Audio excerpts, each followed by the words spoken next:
and looking for ways to make things easier. It's very obvious. Something like this, for instance, a high-pressure cleaner. Unfortunately, this one is not connected up. Otherwise, I would make a monumental mess right here. This is a great machine that busts dirt without us even having to exert ourselves. Listen to Achim Schregler. Unfortunately, this one is not connected up. Otherwise, I would make a monumental mess right here. This is a great machine that busts dirt without us even having to exert ourselves. Listen to Achim Schregler. Unfortunately, this one is not connected up. Otherwise, I would make a monumental mess right here. This is a great machine that busts dirt without us even having to exert ourselves. Listen to Achim Schregler. Unfortunately, this one is not connected up. Otherwise, I would make a monumental mess right here. Motor to the piston. And at the front here, we have the brass pump head, which generates the actual pressure. To operate the cleaner, you simply connect it to a common garden hose.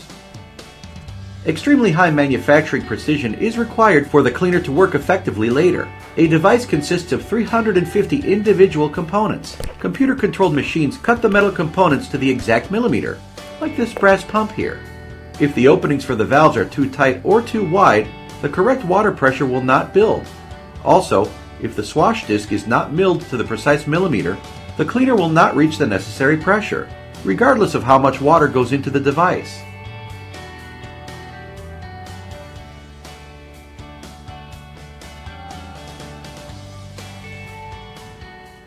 On the assembly line, a worker connects the individual cleaner components. First, he screws the housing to the electrical motor and the pistons.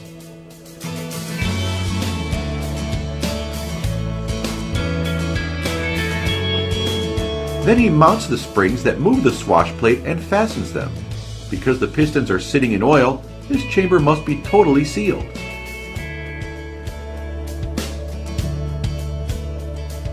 Then comes the pump head. At this stage of their production, the high-pressure cleaners must undergo a final computer check. The computer calculates their functionality in a practical test.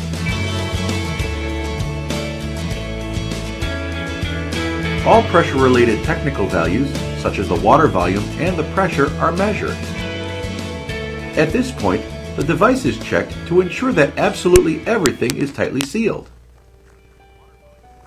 Once the test is completed, a green "Good" must appear on the display. Only then can the device move on to the final assembly. But this high-pressure cleaner weighs close to 30 kilograms, much too heavy to carry, so it still needs a plastic chassis. To make it, workers weigh granules to the exact gram and pour them into molds for the respective components. Then, the whole thing goes into a giant oven at 300 degrees Celsius. 15 minutes later, the granules are melted, and the workers can remove the raw chassis. An industrial robot gives them a final polish. They are now ready for further processing. On the assembly line, the assembly of the cleaner to its chassis takes place. A worker assembles both parts. Finally, a high-pressure hose and a handle are added. Done! A powerful high-pressure cleaner costs between $1,500 and $2,000, but for that money, you get an absolutely environmentally friendly tool, not a toy, so that even men have fun cleaning. Please visit our